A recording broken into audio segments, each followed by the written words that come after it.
सुप्रभात बच्चों।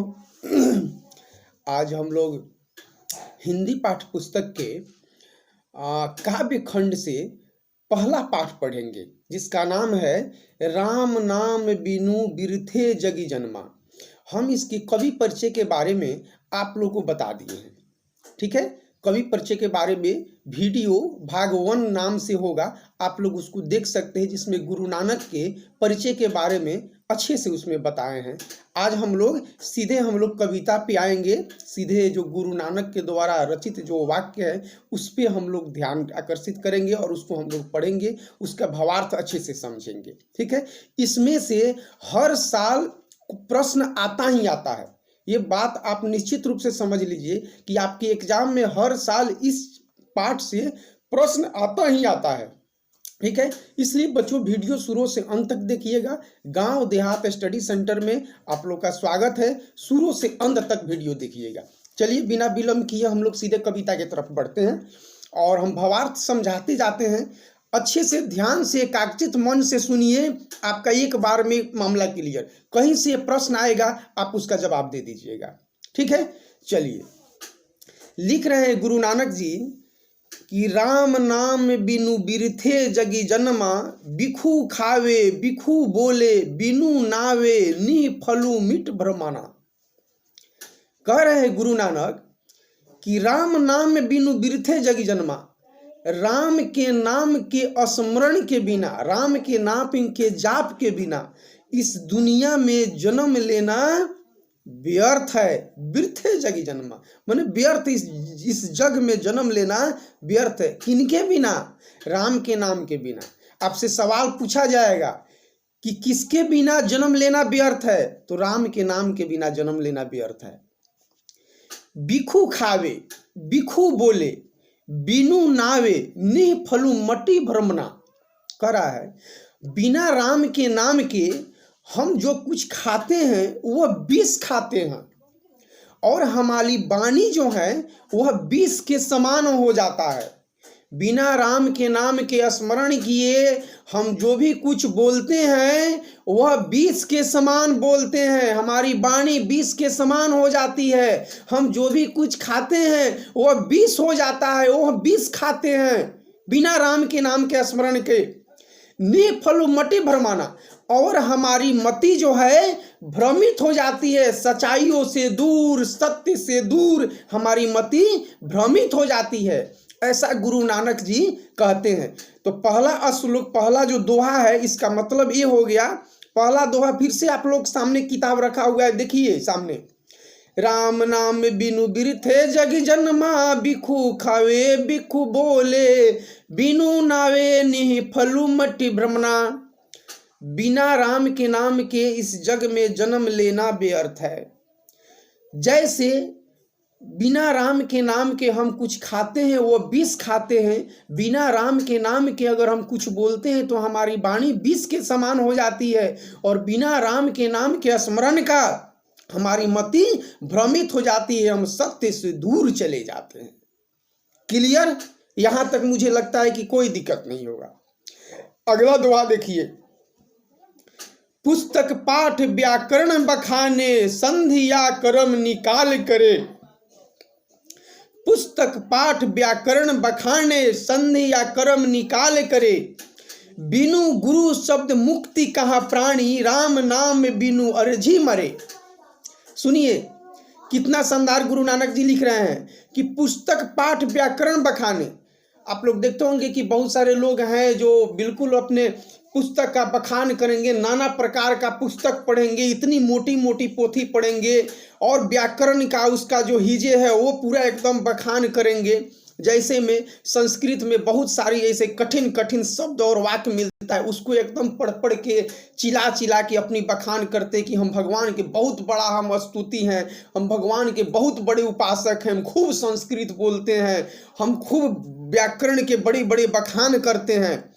भले ही लोगों को, सामने वाले को समझ में आए चाहे नहीं आए, लेकिन वो अपने आप को कहते कि हम तो खूब संस्कृत बोलते हैं, हम खूब जानकार हैं, है कि नहीं? वही कह रहे हैं कि पुस्तक पाठ व्याकरण बखाने। आप कितना भी पुस्तक का पाठ कर लीजिए, कितना भी व्याकरण का बखान कर लीजिए, संधिया कर्म निकाल करे, तीनों संध्या माने सुबह दोपहर शाम, ये तीनों समय में आप समय निकाल के भगवान का आप आरती कर लिए।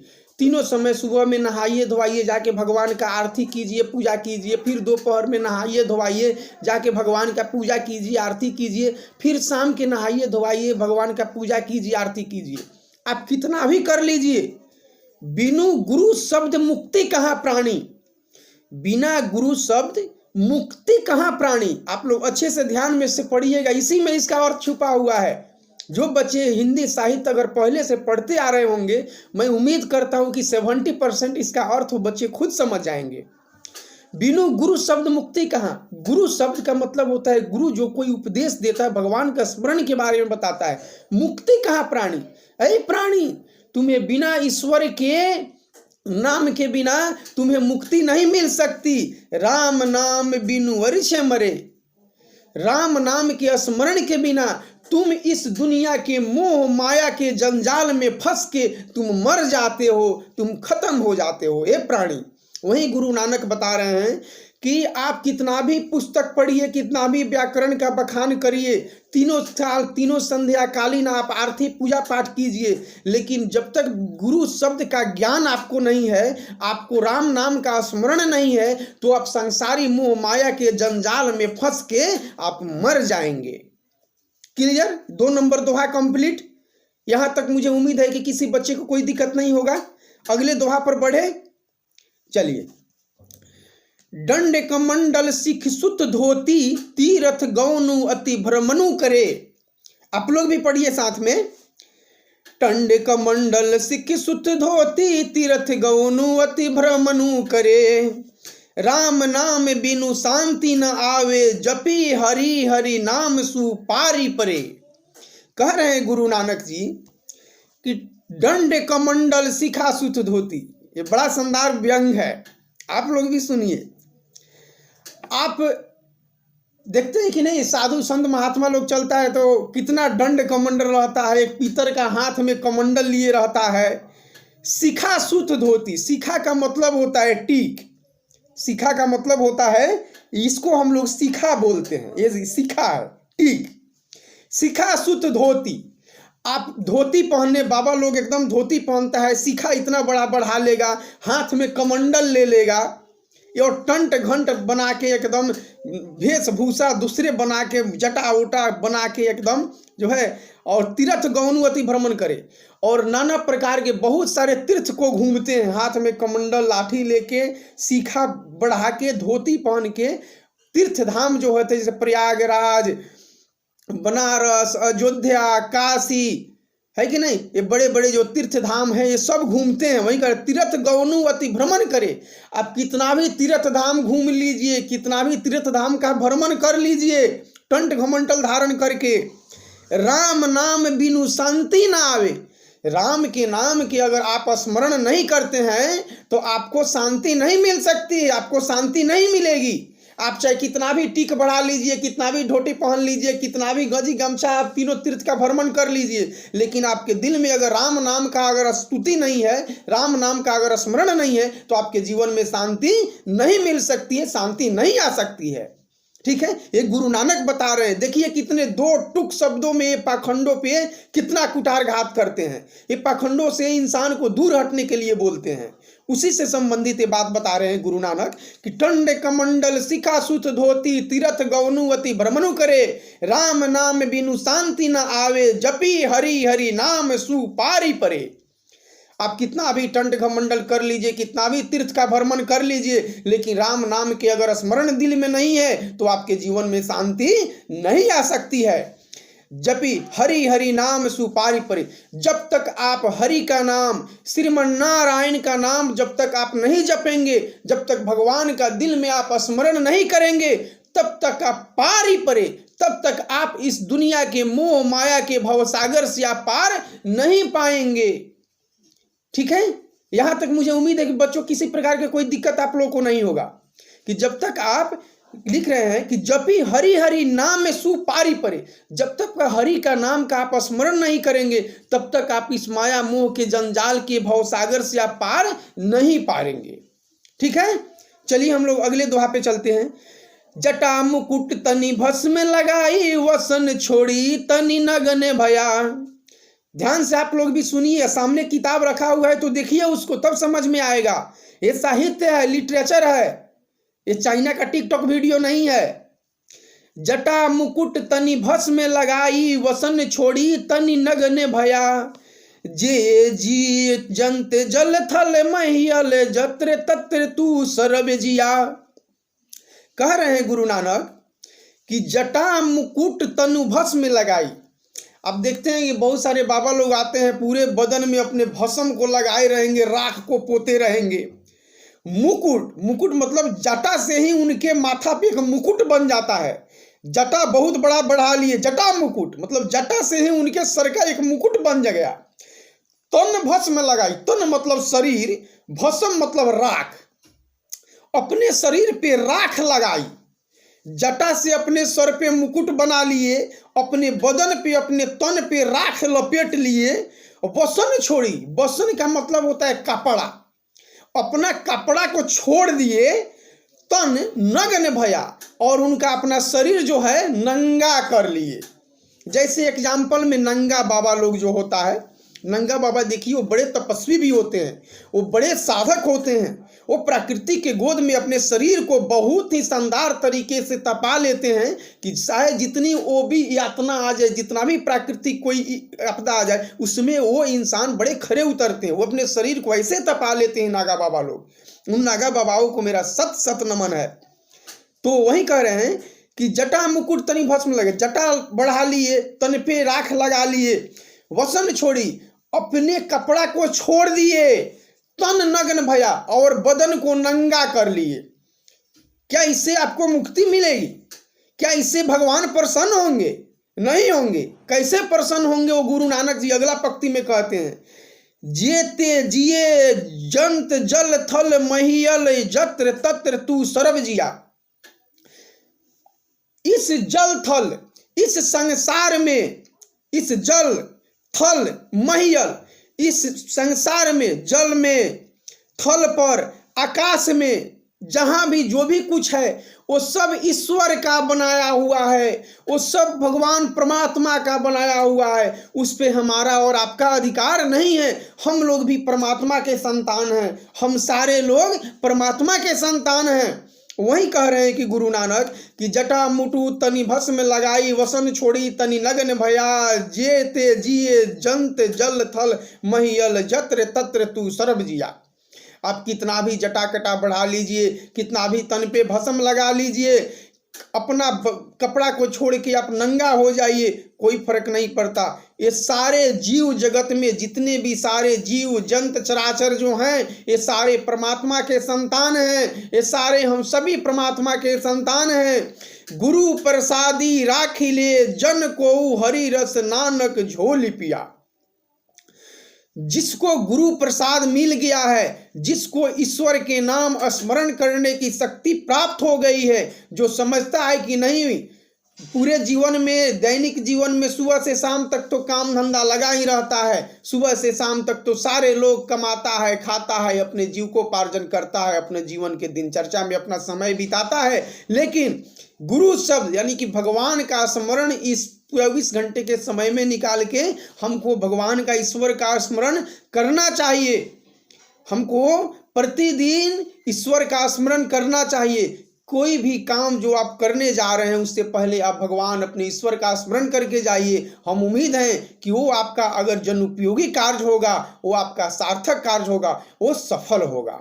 ठीक है, तो बच्चों अभी आप लोग का अवस्था जो है 14, 15, 16 साल का अवस्था है। बच्चों जब आप लोग जैसे जैसे आगे बढ़ोगे, जैसे जैसे इंटर में जाओगे, कोई साइंस लेगा, कोई कॉमर्स लेगा, कोई आर्ट्स लेगा, कोई किसी चीज़ का तैयारी करने जाएगा, जब जीवन के संघर्ष में जब आप जाओगे, जब जीवन के संघर्ष में जब आप पिसोगे बच्चों, उस समय आप अपने ईश्वर और परमात्मा का ध्यान जरूर करना और लगातार मेहनत करना। ईश्वर और परमात्मा से नेह नाता जोड़ के अगर तर्क संगीते से अगर आप मेहनत करते हो, भगवान आपका प्रार्थना स्वीकार करेगा और वो आपका कार्य सफल होगा। आपको सफल होने से दुनिया का कोई ताकत नहीं रोक सकता है।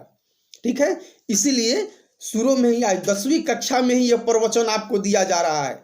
आगे पता ना आपको ये प्रवचन सुनने को मिलेगा कि नहीं मिलेगा, लेकिन 10वीं कक्षा में ये गुरु नानक के द्वारा आपको प्रवचन सुनाया जा रहा है। अभी तक आप मैथ पढ़े, साइंस पढ़े, सब नाना प्रकार का प्रोफेशनल चीज पढ़े, कि आज ये जो चीज हम पढ़ रहे हैं, आप लोगों को बता रहे हैं, ये ईश्वर से एक रिश्ता जोड़ने के बारे में बताया जा रहा है।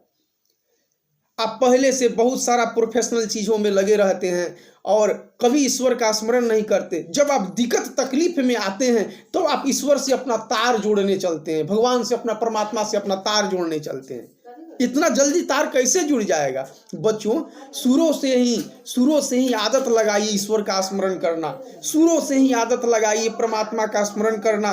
कभी भी कोई काम कर रहे हैं, अपने परमात्मा का स्मरण कीजिए, ठीक है? वो कार्य आपका सफल होगा। चलिए, हो गया ये। इसमें जो है, इस पाठ में 2 गो भाग है। एक का नाम है राम नाम बिनु बिरथे जग जन्मा, और एक का नाम है कि जो नर दुख में दुख नहीं माने। तो ये तो हो गया। इसमें है 1 2 3 4 गो यह दोहा था। चारों दोहा का अर्थ हमने बता दिया। बच्चों, आप लोग ध्यान पूर्वक वीडियो देखो, समझ में आ जाएगा, ठीक है? और वीडियो छोड़ के भागना मत। अभी फिर आगे अभी आगे है कि जो नर दुख में दुख नहीं माने। अभी वो अगला देखिए कि अगला गुरु नानक जी किस प्रकार के आदमी को अच्छा आदमी बता रहे हैं। अभी तक तो जितना भी हमारे बाह वडम्बर जो पाखंड था, उस पे गुरु नानक कुठार घात किए और व्यंग किए, और ईश्वर से कैसे, इस मोह भवसागर से कैसे पार पाया जाएगा, इसके बारे में गुरु नानक बताए। और आगे देखिए कि अच्छा उत्तम इंसान किसको कहते हैं, उत्तम जोनी, उत्तम इंसान, उत्तम प्राणी किसको मानते हैं, उसके बारे में सुनिए आगे क्या कहते हैं। जो नर दुख में दुख नहीं माने वह इंसान उत्तम है, जो दुख को दुख समान नहीं समझता है। जो नर दुख में दुख नहीं माने, अगर उसको दुख है तो ये नहीं समझते वो हमको तो बड़े दुख है, हमको बड़े तकलीफ है। नहीं, वो तो जीवन का एक भाग है, वह जीवन का एक अंश है, जिसको हमको जीना है, उसको लेके हमको चलना है। तो जो नर दुख में दुख नहीं माने, जो इंसान दुख को दुख नहीं समझे, सुख स्नेह और भय नहीं जाके, जिसको कभी सुख का और भय का कभी उसको उसको पता नहीं चलता हो, स्नेह और भय नहीं जाके, उसको सुख और भय का कभी मालूम ही नहीं पड़ता हो कि सुख क्या होता है, भय क्या होता है। वो सुख से बहुत ज्यादा खुशी ना हो और भय से बहुत ज्यादा दुखी ना हो। कंचन माटी जाने, कंचन का मतलब होता है सोना, कंचन का मतलब होता है सोना, गोल्ड। कंचन माटी जाने, जो सोने को भी मिट्टी समान समझता हो, वही इंसान उत्तम प्राणी है। जो दुख को दुख नहीं समझे, जो किसी प्रकार के सुख और प्रेम और स्नेह और भय से परे हो, जिसके जीवन में सुख स्नेह भय का कोई स्थान नहीं हो, इससे वह परे हो, वो कभी डरे नहीं, वो भयभीत ना हो, किसी प्रकार के सुख की लालसा ना हो। कंचन माटी जाने, सोने को मिट्टी समान समझे, सोने को मिट्टी समान समझे, वह उत्तम प्राणी है, वह उत्तम मनुष्य है। गुरु नानक जी बताते हैं, आपसे सवाल पूछा जाएगा कि उत्तम मनुष्य के 3 लक्षण बताइए, तो आपको लिखना होगा कि वह मनुष्य जो भय शोक से रहित हो, जो दुख को दुख नहीं माने और सोने को मिट्टी समान समझे, वह उत्तम मनुष्य है। क्लियर? अगला पंक्ति बढ़ते हैं। नहीं निंदा नहीं स्तुति जाके, वह मनुष्य जो निंदा से दुखी नहीं हो, मतलब हमरा कोई बुराई कर रहा है, तो जब हमरा कोई बुराई कर रहा है, हम और सुनते हो ये तो मेरा शिकायत कर रहा है, तो मैं दुखी हो जाता हूं। नहीं, दुखी नहीं होना है, बल्कि उस निंदा को सुख सुन के अपने अंदर कमियों को हटाना है। इसे पे हमको एक दोहा एक याद आ गया, ये आप लोगों को बता रहे हैं बच्चों, इसको ध्यान से सुन लीजिएगा। कोई आदमी आपको अगर निंदा करता है, मेरे समझ से वो आपका हितैषी है। अगर आपका कोई शिकायत करता है तो वो आपका दुश्मन नहीं है, मेरे समझ से वो आपका हितैषी है। जैसे एक दोहा के माध्यम से हम आपको समझाना चाहते हैं, निंदक नियरे राखिए आंगन कुटी छवाए, बिन पानी साबुन बिना निर्मल करे सुभाए। निंदक नियरे राखिए मतलब आपका कोई आलोचक है, आपका कोई शिकायत करता है, नियर राखिए, उसको अपने पास राखिए, उसको अपना दुश्मन मत समझिए। अगर कोई आदमी आपका शिकायत कर रहा है, आपके बारे में भला बुरा बोल रहा है, तो उसको अपना दुश्मन समझने का गलती मत कीजिए। उसको नियर रखिए, उसको अपने पास रखिए। निंदक नियर राखिए आंगन कुटी छवाए। अंगना में कुटी, अंगना जो है, अंगना में जब कुटिया जब ऊपर से छा दिया जाता है तो ऊपर से बारिश के बूंदे और धूप नहीं लगती है। नीचे जो आदमी बैठा रहता है, आंगन में जब ऊपर के तरफ जो खर छा दिया जाता है तो ऊपर से नीचे के तरफ कोई बारिश की बूंद या पानी या धूप आता है? नहीं आता है। उसी प्रकार से इस दोहा के माध्यम से कवि बताए हैं कि निंदक नियरे राखिए आंगन कुटी छवाए, बिन पानी साबुन बिना निर्मल करे सुभाए। जैसे बिन पानी साबुन बिना, बिना साबुन और पानी के निर्मल करे सुभाए। निर्मल मतलब गंदगी, निर्मल करे सुभाए। कपड़े के ऊपर जो गंदगी बैठ जाता है, बिना साबुन पानी के वो गंदगी साफ नहीं हो सकता है। उसी प्रकार से आपका कोई आलोचना करता है, आपका कोई निंदा करता है, तो उसको अपना हितैषी मानिए, क्योंकि आप उसके द्वारा किए गए निंदा और आलोचनों को सुन के आपके अंदर जो कमियां हैं उस कमियों को आप दूर करेंगे। ठीक है, उस कमियों को आप दूर कर लेंगे, आपका कमी हट जाएगा और एक अच्छे इंसान बनेंगे। इसीलिए कहा गया है कि निंदक नियरे राखी आंगन कुटी छवाए, बिन पानी साबुन बिना निर्मल करे सुभाए। चलिए हम लोग आते हैं, मुख्य मुद्दा पे आते हैं। नहीं निंदा नहीं स्तुति जाके लोभ मोह अभिमाना। वह इंसान उत्तम इंसान है जो निंदा पाके दुखी नहीं होता है और बड़ाई पाके, स्तुति मतलब बड़ाई, बड़प्पन पाके बहुत खुश नहीं होता है। वह इंसान जो निंदा पाके दुखी नहीं होता है और बड़ाई पाके बहुत खुश नहीं होता है। लोभ मोह अभिमाना, जिसके जीवन में लोभ और अभिमान नाम का किसी प्रकार की जगह नहीं है, उस इंसान के जीवन में लोभ मोह और अभिमान, अभिमान का मतलब होता है घमंडी टाइप का आदमी, लालची आदमी, जिसके जीवन में लालच, घमंड, इसके जीवन में ये सब चीज की कोई जगह नहीं है, वह इंसान उत्तम इंसान है। हरस शोक ते रहे निहारो।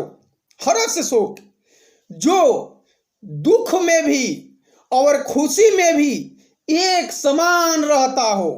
ये नहीं कि दुख हो गया तो आज रोने लगा और सुख हो गया तो एकदम बहुत ज्यादा उत्सव मनाने लगा। नहीं, जो दुख और सुख में एक समान रहता हो। हर्ष शोक ते रहे निहारो। हर्ष मतलब खुशी, सुख मतलब दुखी। हर्ष और सुख में समान भाव से रहे। ना ही मान अपमाना, जिसके जीवन में मान और अपमान नाम का कोई चीज ही नहीं है। मान क्या होता है, अपमान क्या होता है, कोई फर्क नहीं पड़ता। कोई आया, कोई कुछ बोल के दो चुप चला गया, खराब बात बोल के चला गया, कोई फर्क नहीं पड़ा। कोई आया, उसका बड़ाई कर दिया, वाह वाह साहब जी आप तो बड़े अच्छे आदमी हैं, आप तो ऐसे ऐसे काम करते हैं, तो उसका बड़ाई कर दिया, तो इससे उसको कोई हर्षित भी नहीं हुआ, खुशी भी नहीं हुआ। आप आके दो को गाली दे के चले गए, इससे वो दुख भी नहीं हुआ। वही कह रहे हैं कि हर्ष शोक ते रहे निहारो, सुख और दुख में एक समान रहे। ना ही मान अपमाना, जिसके जीवन में मान और अपमान का कोई भय ही नहीं है, इससे वह परे है, वह उत्तम प्राणी है। अगले दोहा की तरफ बढ़ते हैं, ध्यान से सुनिएगा। आशा मनसा सकल त्यागी के, जगते रहे निराशा, काम क्रोध जेहि पर से नाहिन तेहि घट ब्रह्म निवासा। ध्यान से सुनिए बच्चों, सामने किताब रखा हुआ है तो आप भी साथ में पढ़िए। आशा मनसा सकल त्यागी करे, जिसके जीवन से किसी प्रकार की आशा नहीं हो कि मुझे ये मिल जाए, मुझे ये मिल जाए, जिसके जीवन में किसी प्रकार की आशा नहीं हो। आशा मनसा सकल त्यागे, वो अपने मन से किसी प्रकार की आशाओं और सभी प्रकार की आशाओं को त्याग दिया हो। जगते रहे निराशा, और इस जग के निराशाजनक चीजों से परे हो, किसी भी प्रकार की कोई आशा नहीं रखता हो, उस सबको त्याग, अपनी आशाओं को त्याग दिया हो। काम क्रोध जही पर से नाहीन, जिसके ऊपर काम और क्रोध जो है कभी हावी नहीं हो सकते, पर से नाहीन, उसके ऊपर काम क्रोध हावी नहीं हो सकते। ते ही घट ब्रह्म निवासा, जिसके जीवन में किसी प्रकार की आशा नहीं हो और सभी प्रकार की आशाओं को त्याग दिया हो, सभी प्रकार के निराशाओं को अपने जीवन से निकाल दिया हो, वो उसके हृदय में किसी प्रकार की काम और क्रोध और वासना से संबंधित बातें नहीं हो, उसके हृदय में कभी भी काम क्रोध नहीं आता हो, तो उसके हृदय में कौन आएगा, उसके हृदय में क्या रहेगा? तो गुरु नानक जी कह रहे हैं ते ही घट ब्रह्म निवासा, तो उसके हृदय में ब्रह्म का निवास होगा, उसके हृदय में ईश्वर का निवास होगा, उसके हृदय में परमात्मा का निवास होगा। जिसके हृदय से मोह माया छल कपट आशा तृष्णा ये सब निकल के दूर हो गई है, उसी के हृदय में ब्रह्म परमात्मा का निवास होगा, उसी के हृदय में भगवान ब्रह्म रहेंगे। ठीक है, चलिए आगे की तरफ देखते हैं, लास्ट पंक्ति हम लोग देखते हैं। गुरु कृपा जेहि नर पे किन्हीं तिन्हीं यह जगु पिछानी, नानक लीन भयो गोविंद सो जोए पानी संग पानी। आप भी पढ़िए साथ में। गुरु कृपा जेहि नर पे किन्हीं तिन्हीं यह जुगति पिछानी, जिस इंसान पे गुरु की कृपा हो गई है, जिस इंसान पे जिस व्यक्ति पे गुरु की कृपा हो गई है, किन्हीं तिन्हीं या जुगति पानी, वही इस परमात्मा को पाने का जुगति को पहचान सकता है। परमात्मा को कोई कैसे पा सकता है? अभी तक गुरु नानक जी कैसे बता रहे हैं परमात्मा को पाने का गुरु नानक जी बता रहे हैं कि आप ये ठाठ कमंडल छोड़ दीजिए, ईश्वर के नाम स्मरण से ही असली भक्ति है। आप कितना भी ठाठ कमंडल कितने ढोंग कीजिए, ईश्वर का नाम स्मरण दिल में नहीं है तो फिर आपका जीवन व्यर्थ है। दूसरी बात बता रहे हैं कि जिसका हृदय सुख दुख से परे हो, जिसके हृदय में किसी प्रकार की मोह माया की जंजाल नहीं हो, जिसके हृदय में किसी प्रकार की शोक नहीं हो, जिसको मान अपमान की भय नहीं हो, जिसके हृदय में किसी प्रकार की शोक विषाद नहीं हो, जो किसी प्रकार की इच्छाओं को नहीं मानता हो, नहीं पाला हुआ हो, जो सोने को मिट्टी समान समझता हो, उसके हृदय में ब्रह्म निवास करते हैं, वह परमात्मा को पा सकता है। तो ये सारे युक्ति बताए हैं ईश्वर से मिलने, परमात्मा से मिलने का, परमात्मा को पाने का, ये सारे युक्ति बताए हैं गुरु नानक जी। वही कह रहे हैं कि गुरु कृपा जेहि नर पे किन्हीं, जिस नर पे जिस इंसान पे गुरु की कृपा हो गई, यह जुगति पिछानी, इस जुगति को पहचान सकता है कि गुरु भगवान को परमात्मा को कैसे पाना है, इस जुगति को वह पहचान सकता है। नानक लीन भयो गोविंद, नानक लीन भयो गोविंद, गुरु नानक जिस प्रकार से गोविंद का मतलब होता है गोविंद कृष्ण वासुदेव देवकी नंदन श्री राम नारायण, ये सब भगवान ईश्वर परमात्मा का नाम है। तो गोविंद में जिस प्रकार नानक जी लीन हो गए, गुरु नानक भगवान गोविंद में परमात्मा में ऐसे लीन हो गए, गोविंद में इस प्रकार से लीन हो गए, सो जोए पानी संग पानी, जिस प्रकार से पानी में पानी मिल के बिल्कुल एक ही समान हो जाता है। आप एक गिलास पानी है उसमें फिर एक गिलास पानी मिला दीजिए तो आपको पता चलेगा कि ये पानी कहाँ से आया है, वो पानी पानी मिल गया। तो वही कह रहे हैं कि नानक लीन भयो गोविंद संग, गुरु नानक गोविंद के संग, भगवान श्री कृष्ण के संग, भगवान परमात्मा के संग इस प्रकार से लीन हो गए जैसे पानी में पानी मिल जाता है। ठीक है बच्चों, इस पाठ से यही सीख मिलता है बच्चों कि हम लोग सब लोग काम धंधा तो करते हैं, बाहरी बाढ़ आडंबरों से हम लोग को बचना चाहिए और सच्चे दिल से ईश्वर का आप 1 मिनट का स्मरण आप कर लेते हैं, 1 मिनट से दिल से स्मरण करके भगवान को आप अपने सुख दुख बता देते हैं, यही काफी है बच्चों। इस आडंबरों से बचने के बारे में बता रहे हैं। ठीक है। कितना भी आप तीर्थ धाम घूमिए, अगर घर में आपका माता पिता दुखी है तो आपका तीर्थ धाम करना बेकार है। ठीक है। और सभी बच्चों से हमारा एक करबद्ध निवेदन है कि बच्चों चाहे स्थिति जो भी कुछ क्यों ना हो जाए, अपने माता और पिता को अपने जुबान से कभी ऐसा बात मत निकाल जिससे उनके हृदय को ठेस पहुंचे। ठीक है। बच्चे कभी इस पेरेंट्स पे हम कभी विस्तृत वीडियो लेके आएंगे, और एक ऐसा वीडियो लेके आएंगे आपका हृदय बिल्कुल पिघल जाएगा और आपके आंखों से, आपके दोनों आंखों से झरझर झरझर आंसू की नदी उस दिन बहेगी। हम वो वीडियो बहुत जल्द लेके आएंगे। ठीक है। आज का हिंदी पाठ पुस्तक का एक काव्य खंड का प्रथम पाठ समाप्त हो गया। पहले वाले भाग 1 में कवि परिचय बता दिए और दूसरे भाग में हम कविता बच्चों आप लोग को पढ़ा दिए। आप लोग ध्यान से वीडियो देखिए और देख के इसके सवाल जवाब बनाइए। वीडियो को 1 बार से 2 बार देखिएगा। हम उम्मीद करते कि सारे सवाल आप बना दीजिएगा, बिल्कुल बना दीजिएगा।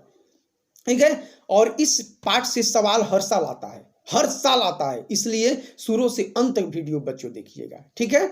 चलिए अब इसी के साथ आप सब लोग बोलिए जय हिंद।